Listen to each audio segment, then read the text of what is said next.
couple things arrived over the last couple weeks. First thing that I have is the M Sport rear diffuser from a 335i. You guys know I have a 328. If you haven't guessed it, the big difference is there's two big cutouts instead of one. That'll tell you a little bit about what's going on and what's in this big box. I have the OEM Tools tailpipe cutter. You can actually rent these from AutoZone, but you know, I just felt like I would just buy it. It's 35 bucks. I don't know, give it to someone else. And the last piece, the really, really big piece, you guys see that logo on there? That is an Active Autowerke logo. So after much debate, I finally decided I was gonna go for it. I was gonna get an exhaust. You know, I'll do another video on why I decided to do this and what drove me to it. I went back and forth for a while, but I think the biggest things for me missing from my car was just the sheer raw energy that I had from my previous car. I had a 2003 Mini Cooper S. You could hear the supercharger whine. I had a really nice four-leg exhaust on it. You could hear that grumble. And I'm just really missing that. So in a way, the 320 is just a little bit too refined for me. So I'm gonna go over next. I'll do an unboxing. We'll take a look at this Active Autowerke exhaust. We'll figure out what we need to do, and then I'll put the car up on ramps and we'll go for it. So I've got the exhaust all laid out on the ground, and thus far, I gotta tell you, this thing is absolutely gorgeous. The welds on this thing are absolutely beautiful. You know, it's full stainless steel. Let's open up one of these exhaust tips and take a look. I went with the chrome version. Thought about black, but just, you know, wanted this to kind of pop a little bit. So I felt like the stainless or chrome, whatever you want to call it, look, was what was the right. And absolutely beautiful engraving of the Active Autowerke logo. Really nice piece. Extremely nice build quality. I think this is machined and then welded, but it's really nice. So we'll put these away for right now. I think the first part is we actually got to figure out how to get the other one off the car. The one thing that I'll say is there's no instructions in the box, and being that I've never actually been underneath my car, I'm not 100% sure how this all goes together. We'll just have to figure it out. So you can see what I've done to try to get an understanding of where everything will lie is I've actually hung the Active Autowerke exhaust from wire directly below the stock exhaust. And what I'll show you is kind of how it sits. You can see it basically follows the same lines as the stock exhaust. Now, this isn't designed for this car, so you're doing a little bit of fab work. Been doing a lot of reading online. No one's actually done it the way I think I'm about to do it. But what I did was I looked at the instructions for the 340i, and for the 335i, they're actually different. The 340i calls out measuring from the back of the box, I don't know if I'm getting it, to 10.5 inches. So I was like, you know what, let's just try it. Let's measure, let's make a mark. And lo and behold, it actually nails right on that mark. So that mark basically wants to be about here. And by suspending this suspension this way, you can get a really nice view of where things are going to sit. And it seems to line up pretty well. The only last remaining question I have is what is the thickness of that piping? The internet says it's 75 millimeters. Okay. 75 millimeters is fine. The interior dimension of this pipe, where it would slide into, is 3 inches. Just about. 3 inches is 76.2 millimeters. So the question that I'm trying to answer is 1.2 millimeters going to create an exhaust leak? Now, I've gone ahead and gotten some exhaust sealant.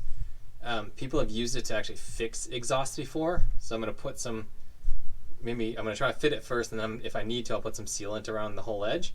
I'm hoping that would fill up 1.2 millimeters, or that the tolerances are tight enough, because this does neck down a little bit, that it slides down and just seals against that. So we're going to try it. I'm going to get myself ready to cut this. The other thing, objectives for me.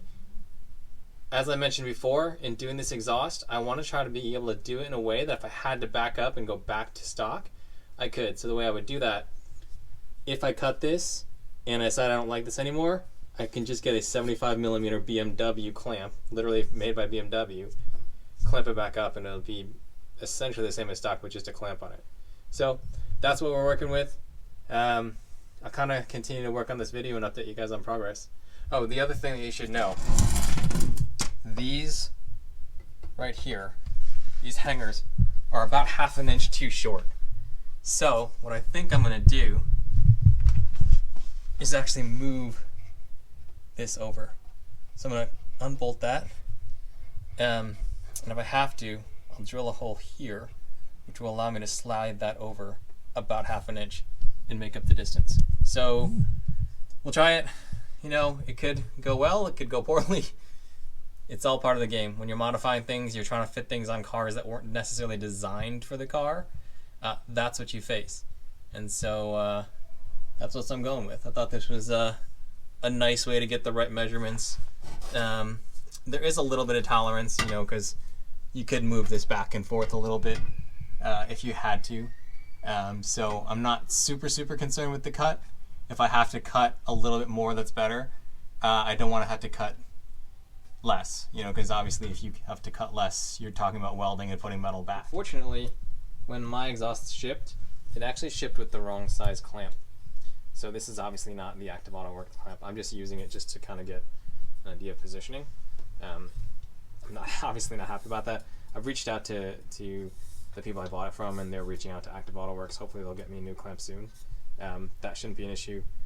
The other thing that they did is they actually sent me the wrong clamp for the extension pipe, which I may or may not use. So I probably won't discuss that in this video, but I'll talk to you guys in kind of a different way on the things that I'm going to do / not do. Okay guys, so I'm about to get ready to make the cut. Now there's two ways you could do this. This thing on the left is actually an exhaust pipe cutter. So it's got these little, like, I don't know, wheels that are sharp, and you basically wrap this around the pipe, tighten it, and then you start to rotate it, and as it's going around, basically slices through. The other option you have is a die grinder, I guess, or a cutoff wheel. I'm going to use this version because of the blade thickness on this. Again, not that it should really matter, but blade thickness plus the fact that I'm going to be underneath it, it's going to be throwing crazy sparks if I use this. I just don't think it's the right move. Also, if you start to make a mistake, this is going to go real fast, and that mistake will get pretty bad pretty quick. Now, there's a couple different marks on here. I was measuring a couple different times. The way that the Active Autowerke instructions say is to run this along that line in the back of the bumper, follow the curvature, and land at about 10.5 from the weld. So you can see. Now, I'm going a little bit more conservative and cutting a little bit further in. I have some tolerance, as I said. If I'm off, I won't be off by too much. I've laid this exhaust up there a couple times. I've checked with the thing in the position for the hangers, so I feel good about it. So what you do is you just wrap this around, and then you want to clamp until it gets tight, and then you just start, it's basically scoring the exhaust. So here's where I have a little bit of an advantage. Having done a lot of work on cars in the past, I have some fun tools. This is just it's actually a transmission jack. So I'm actually taking the whole weight of the muffler. It's not very heavy, about 27 pounds, but why have it come smashing down on my face if I don't have to? So the next thing you want to do, take out these bolts. This is a 13mm. So it's not on there really tight. I will check torque specs later, but it's really not in there very tight. Okay, that's one. And I'm just going to go to the other side and repeat it. You guys don't need to get instructions on that. One other thing, unplug this. This is your solenoid wire, and I bet you if you lowered it, the weight of that would probably rip that wire straight out. So don't do that. So I've gone ahead and removed the two 13mm. The pipe's been cut, and I'm just going to lower it. Okay. A lot faster than I thought. Again, it's not very heavy, but you don't want it landing on your face. So the next thing that you need to do is actually pull the hangers off of the old exhaust. I already took that one off, and then I'm going to show you how to get this one off. So I'm going to put you guys down, and I'll take it from there.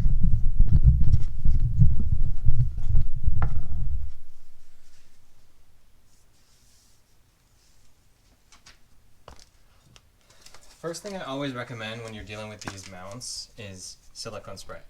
It's one of my favorite things. You can struggle with this for a while, or you can take the easy route like I do. And then,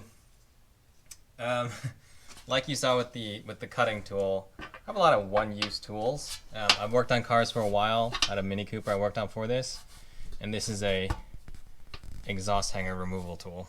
So I can link you guys in the description. And it just makes your life a lot easier. All it does is it basically pushes it off of the mount.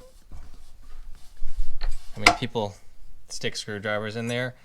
I really wouldn't recommend it. That rubber is not that strong. You could tear it, and yeah, just don't tear it.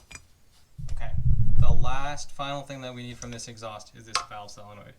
Now, on the Active Autowerke exhaust, it is not utilized, but they let you keep it there so that your car doesn't throw any weird errors. The 10mm bolts, 3 of them, and it's pretty simple. Okay, so now that thing is lubricated, literally should just be able to slide this on.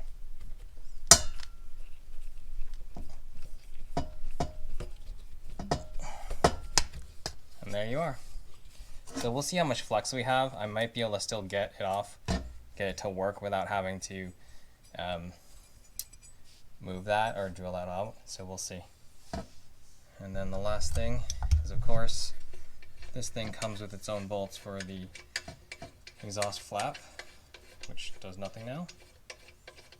It'll still actually actuate, but obviously there's no flap in this exhaust. It's not going to do anything. So getting the rear diffuser off is actually pretty simple. There are 4,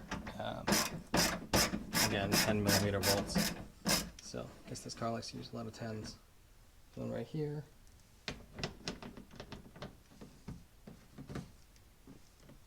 Actually, more than 4. There's a couple 10 mils. Okay, so I got all the screws out. There's these tabs back there. I know it's gonna be really, really hard to see this in the camera. Hold on a second. There are those tabs back there. You just need to push them out. So again, I'm very lucky in that I have a transmission jack, so I can kind of slide things up. And what you might notice maybe in the video, a little bit ghetto, but right now I just stuck some galvanized steel in to sleeve it. So I'm trying to go from 75mm to 80mm, and we'll see how this goes. So I think we got a little bit lucky. There's actually enough play in the rubberized part. There, you can see it stretching a little bit, that I'm actually able to get that in place. So, the exhaust is kind of in. Let's start looking at the front. Okay guys, so now you can see what I did. It's a little bit ghetto, but I created a galvanized steel sleeve to go around the pipe. And then it slid inside of here, hopefully butted up to there. My hope is that when I tighten this clamp, it'll pull it tight and there won't be an exhaust leak. I'm not super confident in that concept, but we'll try it. I mean, there's nothing to lose. Okay guys, so I just finished the install of the exhaust. First fire up, let's see how it sounds.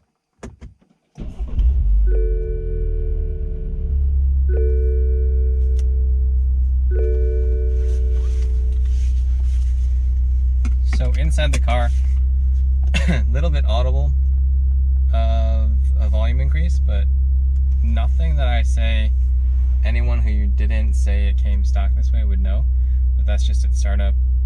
Not quite a cold start because I've actually had to get it off the ramps. I'm gonna go for a quick drive, give you guys a POV and see how it sounds.